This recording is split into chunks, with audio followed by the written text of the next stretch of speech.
Awesome. See a few people jumping in. Great. How's your day going, Mary? Everything is good. Yeah. Good, great. Wonderful.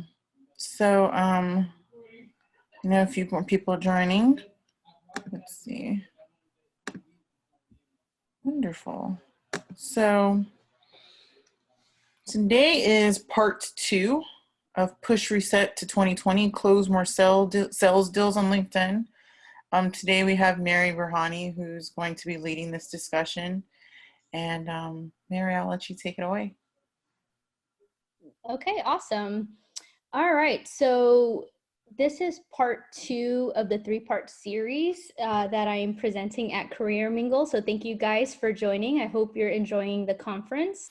So part 2 includes a deep dive into Sales Navigator. So if you're not familiar with Sales Navigator, it's a tool that helps you with your B2B prospecting. And so that's what I use it for. So you could also use it for B2C, but that would be a different webinar, and I could go into that at another time. But for the purposes of today's webinar, it is for B2B selling. Awesome. So for those of you guys who didn't join webinar 1, my name is Mary Burhani. I'm the owner of Mary Consulting Services. We're a sales and social media marketing company. The whole reason why this webinar exists today is because I've had some success on LinkedIn.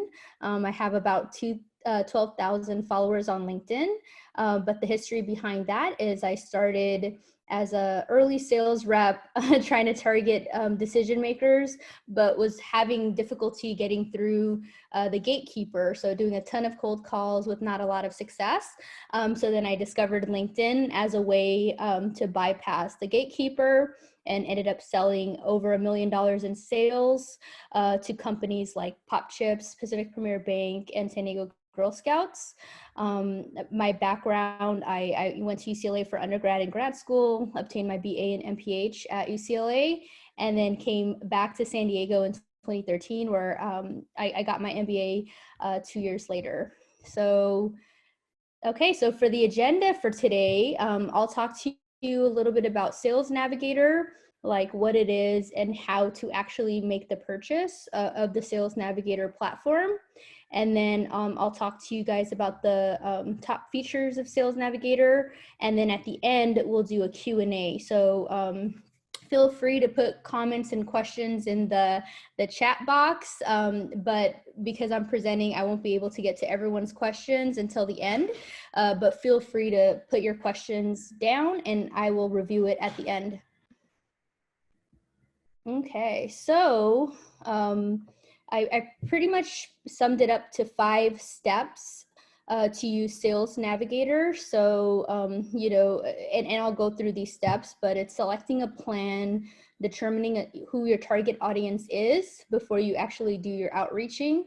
And then you could save and search leads. You set up alerts, and then you go ahead and start messaging folks and connecting. So about LinkedIn, there's 690 million active users on LinkedIn. That's why the Sales Navigator tool is huge because there's just so many people on LinkedIn. So Sales Navigator will help you actually filter and target the decision makers based on the criteria that you set. And we'll go into how to do that. And it's a trusted site. It was voted most trusted network compared to Facebook and Instagram in 2019. And so what I said in the last webinar is you get to kind of benefit from the goodwill of LinkedIn, of being the most trusted site. And that's why I was successful on LinkedIn, is because they, they trusted that, I was working for a company, and, they could see a little bit about my background. So it made communicating to them a bit easier than if I reached out to them on Facebook or even did the cold calling that I talked to you guys about. Another great part about LinkedIn, 4 out of 5 business decision makers are on LinkedIn. So that means when you're searching on Sales Navigator, you'll have a higher probability of figuring out where these decision makers hang out. And usually it is on LinkedIn, especially if they're active and they're posting. Very simple to find who you're trying to target via LinkedIn. So Sales Navigator is a tool that helps you search. And then there's I guess, a algorithm that helps you reach to those decision makers.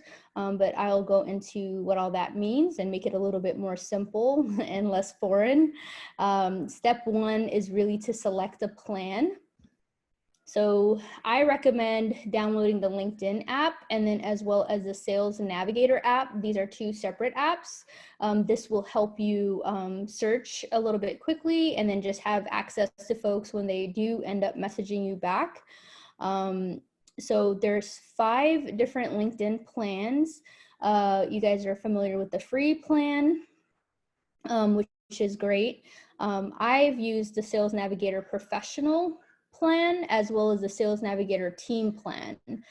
So the differences there are pretty much if you are at an organization and your company reaches out to the LinkedIn folks, their option would be to purchase either the Sales Navigator Enterprise or the Sales Navigator Team option. And then if you want to do it standalone, you can use the Sales Navigator Professional, which I think is great.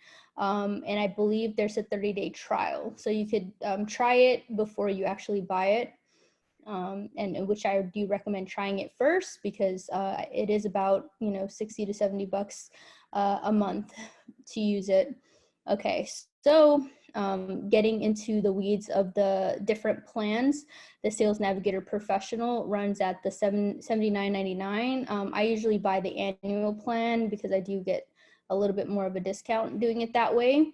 Sales Navigator Team, as I mentioned, if you are in a corporation and your boss is nice enough to go ahead and purchase it for the team, I do recommend that.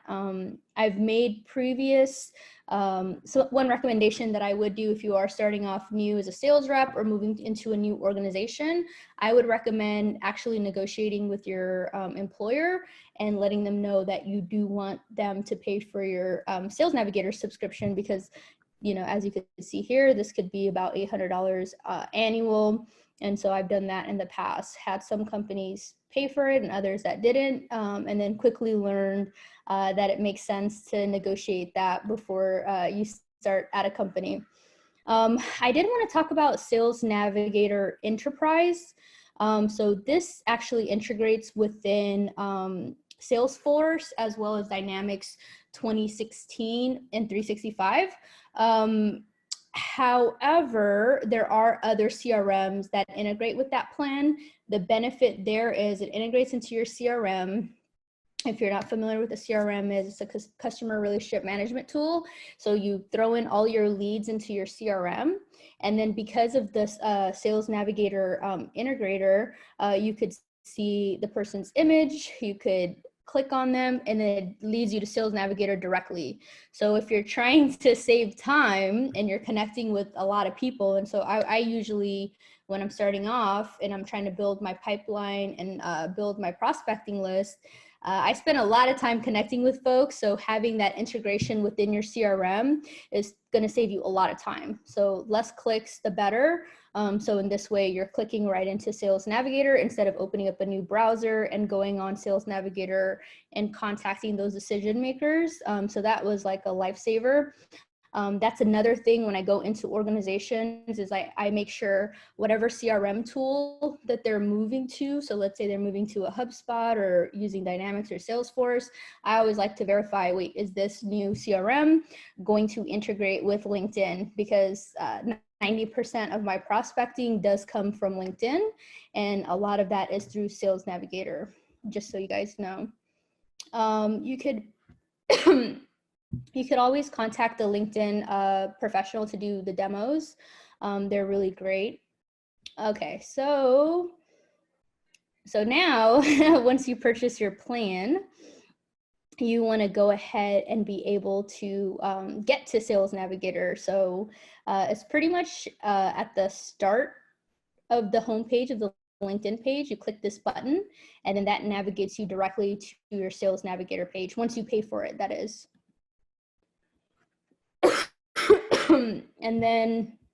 And then this is the part where people get kind of tripped up sometimes, is wait, once I'm in Sales Navigator, now what? So you start by this little search area. So go ahead and you could type something, or you could just click on it, and then it'll populate these different fields. And then that's how you could go ahead and search depending by geography, title, company, industry. And then you could also filter based on accounts or leads. I'm going to show you what an account is and a lead is, but I prefer leads. But it's up to your preference of how you want to do it. So number 2, step 2, determine your target audience. So back to your goals. So on part 1 of the webinar, we talked about before you optimize your profile, you set a goal. Before you connect with people, you set a goal and kind of determine why you're actually out there on LinkedIn and what you're up to. Same with Sales Navigator. Now you have to figure out what's your goal, and then you filter based on those goals. Growing followers, you probably wouldn't want to use Sales Navigator to just grow followers, but it does make it easier to build your lists if you're looking for specific followers. But if you're just doing generic followers and you're not really concerned with the quality and it's more quantity, so you could just do that on the free LinkedIn.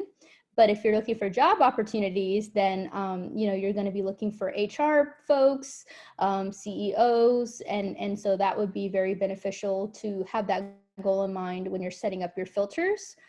For me, it was a lot of prospecting and lead generation. So you could actually type the person's name and title directly if you know it. And if you don't know it, then that's when it's great and it's generic. I was in the IT field, so I was searching for CIOs and IT directors. And then I would just pick the geography that I was interested in, and then it would populate folks. I'll go into that in the next few slides. Okay, so after you set a goal in mind, now you're going to start searching and saving leads or accounts depending on your preference. Okay, so for this slide, I wanted to highlight the list, the saved searches, messaging, and then the admin feature. So home, that leads you to that main page. That's an awesome page for your newsfeed. If you connect with people and save them and set up an alert, that's where you're going to find, Bob Johnson has changed, has gotten a new job. He has an anniversary, or, hey, did you know Scripps Health is in the news? So that's pretty much the home field. So then you could just stay up to date of what's happening with your account. Lists, we'll go into that because sometimes it's a bit confusing with lists and then saved searches, but I'll show you how to do that. And then messaging, that's where all your messages are. So if you hover down and click this button, it actually shows you your LinkedIn messages, the free version, as well as your Sales Navigator messages. What I always recommend is connect with folks on Sales Navigator, but actually message them on LinkedIn.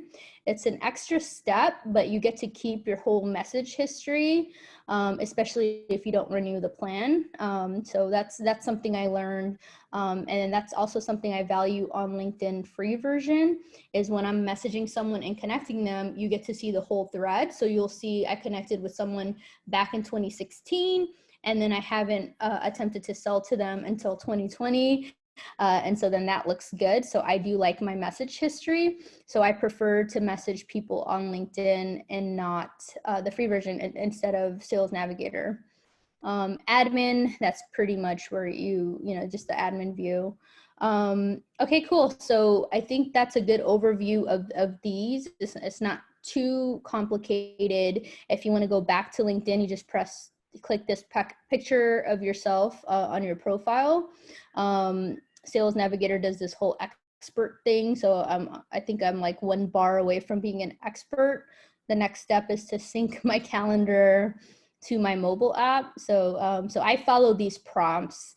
There's also analytics in the back end of your Sales Navigator. So tells you how many people viewed your profile. Looks like 1,300 people viewed my profile, up 400% since last week. So that I look at when I'm doing my videos. So LinkedIn will, you know, tell me I'm down by 50% last week or something like that. And then I'll go, oh, okay, I better get on it and start posting videos or doing something to get my views back up. Again, based on your goal, you don't necessarily want to do things just to do it.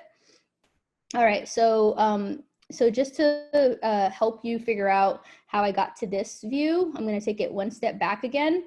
What I did is I hit account filters and then it got me to this view.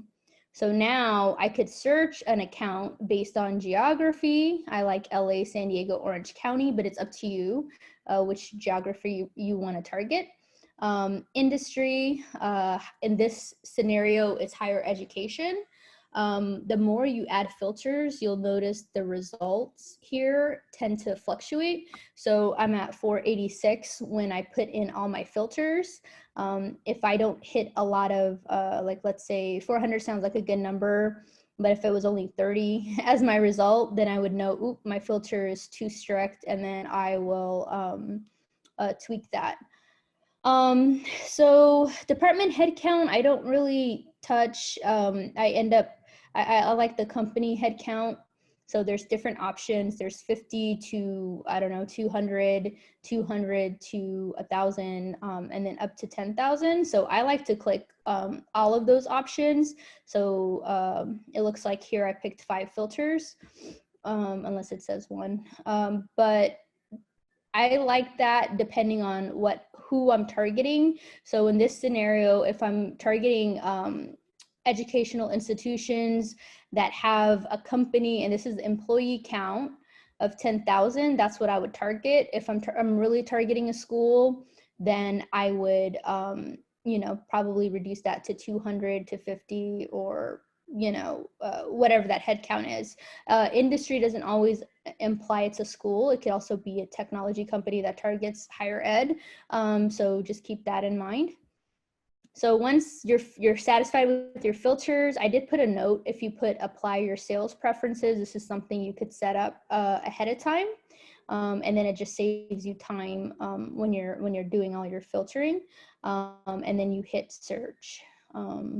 So, oh, I did put a note before I hit search. I did put a note. If you're ever stuck and you're wondering which companies I should target, I always recommend building your prospecting list with the account feature. So if you're new to a company or you just are trying to tap into a new industry, building your account list is pretty helpful through Sales Navigator. It takes the guesswork out of it because it's all here. You don't have to like rack your brain and go, oh, what company should I target in this area? Now you could just start filtering.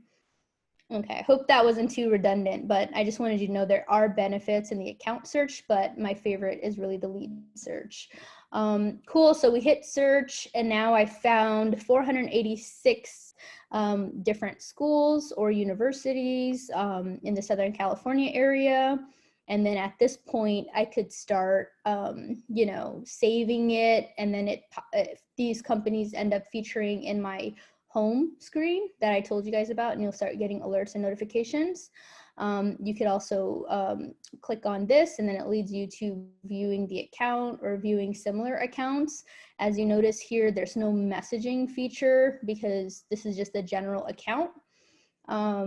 So, you know, you set up your alerts, you set ahead of the game in terms of news updates from these companies. Okay, so now the lead search feature. So back to that, that magnifying glass that we were at earlier, now you're hitting lead search instead of account search. And so that I'm doing the same geography, LA, San Diego, Orange County. And again, a lead is a person, not a company. And then so with relationship, I like the second degree connections, but again, based on your goal, sometimes I like to just target my first degree connections because I do have 12,000 LinkedIn followers. So now I have to figure out of those 12,000, who do I actually want to target? The relationship is pretty helpful for that.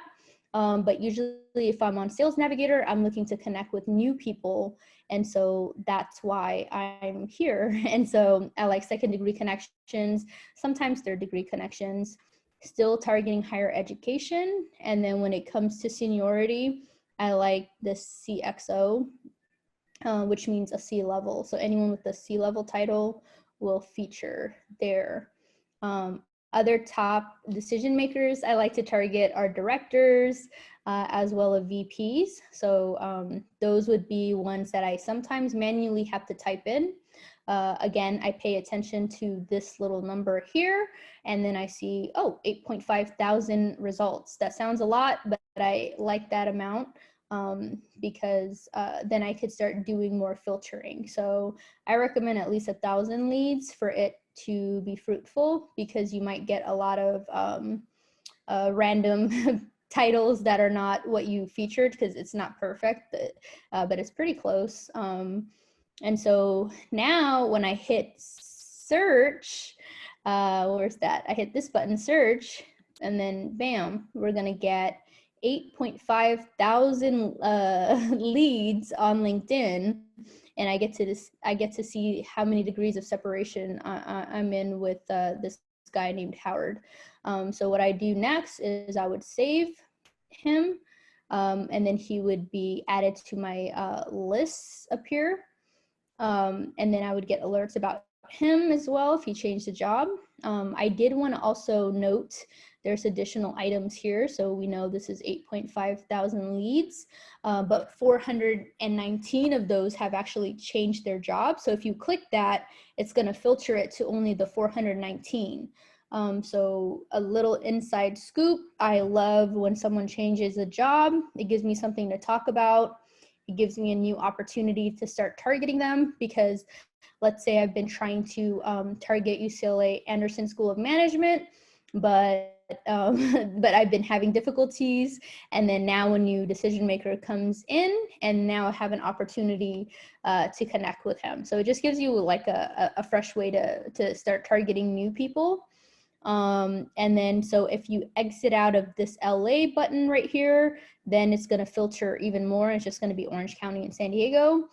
So I think you get the gist, but you could just start filtering. And then when you hit save search here, it'll feature in your saved searches, where you could go ahead and play with this list later. So my point is, you don't always have to start at that page where I showed you guys those filters.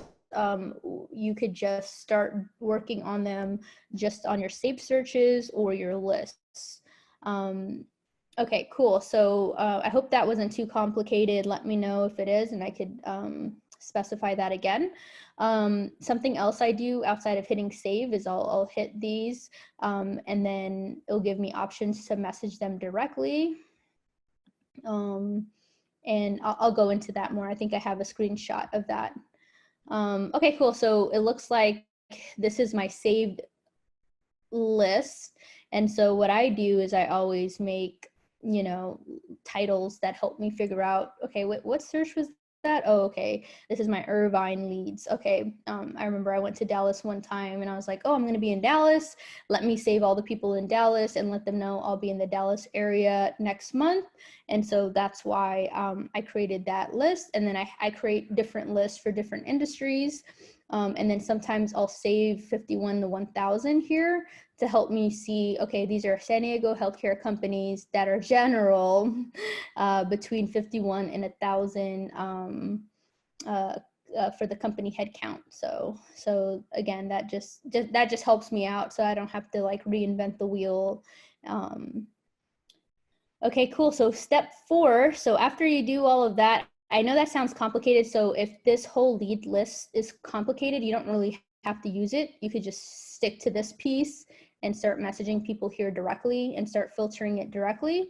Or you could be more sophisticated and do the lead list. Okay, so now step 4, you want to set up alerts via the saved leads and searches. We kind of touched on that, but once you hit save the search, when you hit this button, you're going to have an option to name it.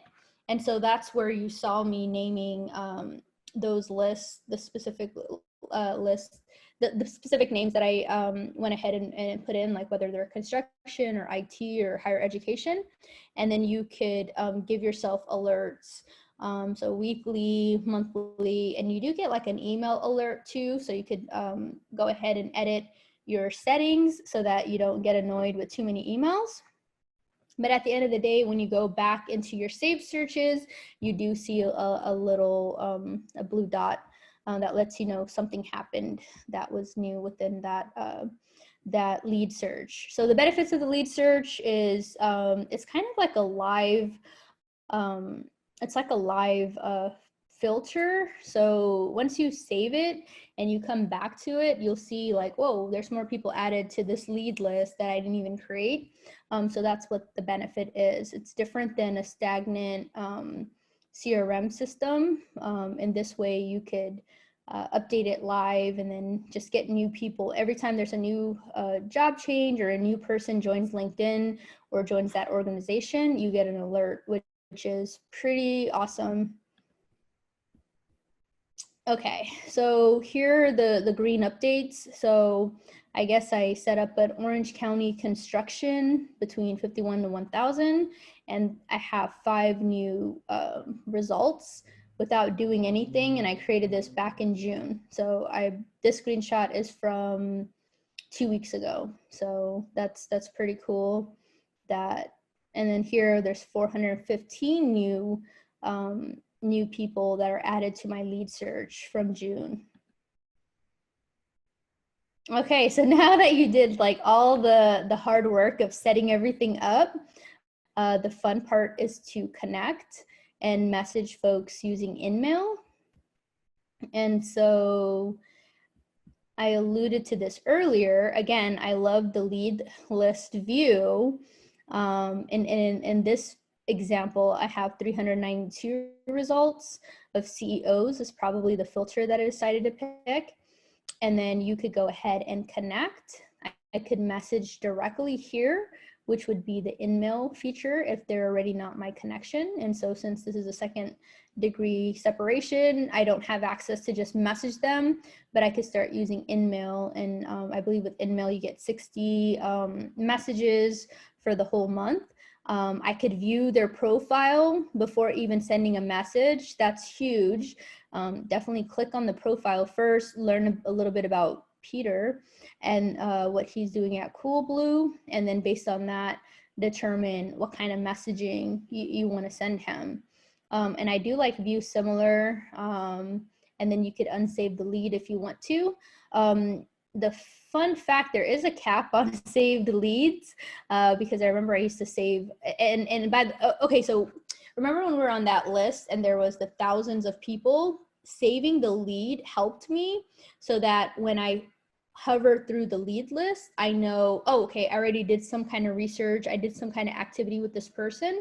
And so that's why I would use the save lead, but then there's a cap like after over 1,000 saves or something.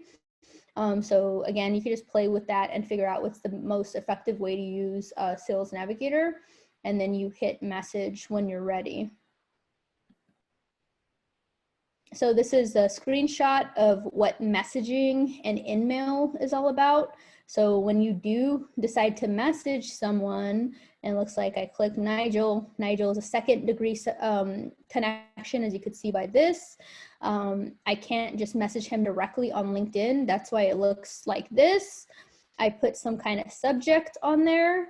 You could actually put in your signature. So in the past, I've had my email address, my website, or whatever company I'm working at, and you could add an attachment. Something that's interesting is if you're using InMail and if you're not saying something of value to get them to actually connect with you, there's a high probability that if they didn't connect with you, that they might not read your InMail. So I always use the InMail like sparingly.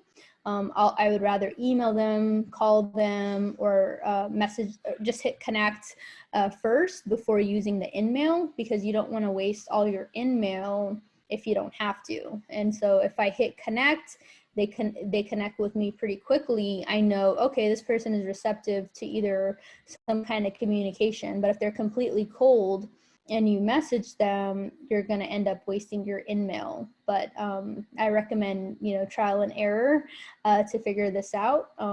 One thing I've done in the past is using OneNote. OneNote helps me track all my messages. And so I would put dates on it, and then I would shift through my different messaging and swap them out. So every, 2 months, 3 months, sometimes every day, I'm changing my messaging because something, if I realize I'm not getting a lot of responses, then I would change that.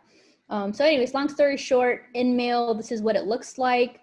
At the end user, you have to play with it and test to see if they know it's an InMail. I believe I've done that experiment a couple times. They don't really know it's an InMail, but they do know someone messaged them that is not supposed to message them because you're not connected with them. So they do know you have the plan, the paid version of it. But it does, that's why I recommend using the LinkedIn messaging feature instead, because this doesn't stay with you forever. Also, it could be a little embarrassing if you message them through regular LinkedIn and then you try to message them on InMail and then you realize, oh my goodness, I already messaged this guy 6 months ago, but InMail didn't keep the history of the messages. So I just like to pay attention to that kind of stuff, because you don't want to appear like you're spamming and not knowing what you're doing.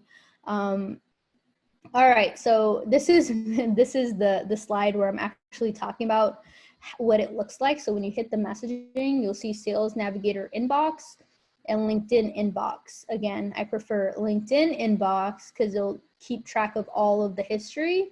Also, if your corporation ends up buying you the Sales Navigator, they get to keep all your messages and then just put a new user. A new user will end up using your subscription. So I just prefer all my LinkedIn stuff to stay with me because you do own your LinkedIn content, which I like. And what else do I want to show you guys here? Yeah, so that's pretty much it in terms of the messaging. I hope that wasn't too complicated, but overall, the benefits of Sales Navigator, as we talked about, it's a trusted network, but it's also the most popular platform for B2B marketing, followed by Facebook. It's very underrated. Not a lot of people or a lot of companies use it for the LinkedIn side of it. But just so you know, if your marketing team sets up your LinkedIn, you could actually funnel, let's say you do like a white paper or something, or an ad on LinkedIn, and then it'll show up on your HubSpot, and then your sales reps could go ahead and start outreaching to those folks using obviously LinkedIn and messaging them.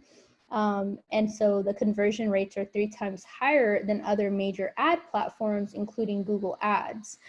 So just higher conversion rates, again, because it's a trusted network, again, because there's decision makers on the site. You're not just spamming to spamming. You're not just posting ads and no one will necessarily find it. You are finding these decision makers where they hang out. I did want to talk about like tools that you could use as well. So we talked about Sales Navigator integrating to your CRM.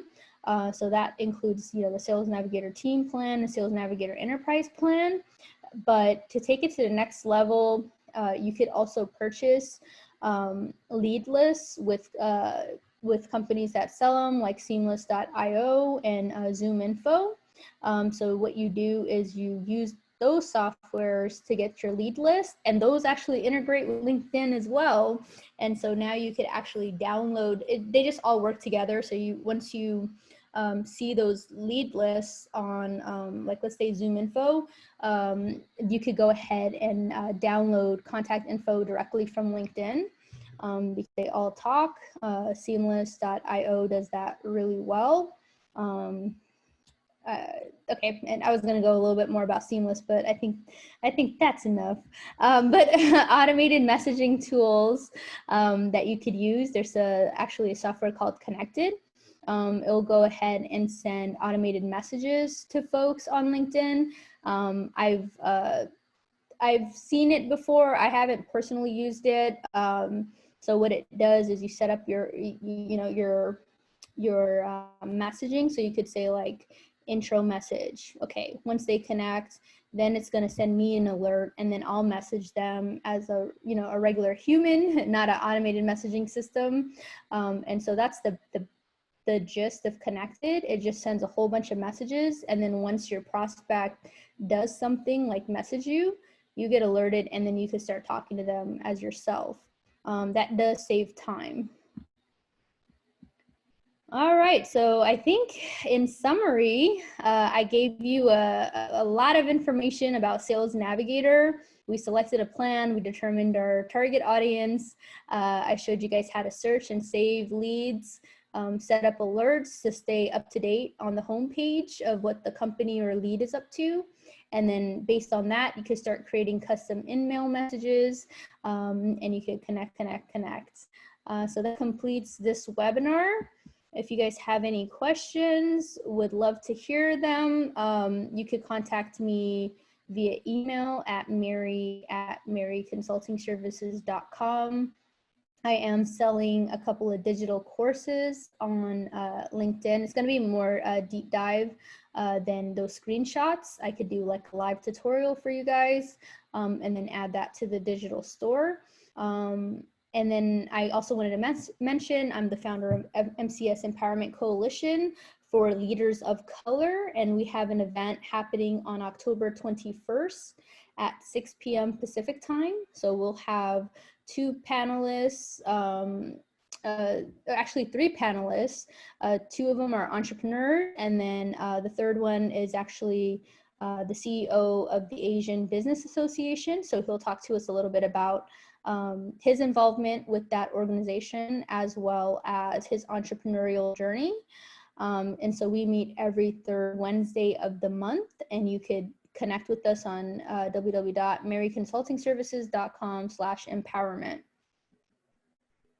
All right, so we'll get to the questions now, if anyone has any. Okay, so I don't see any questions. So I think that's it, Elizabeth.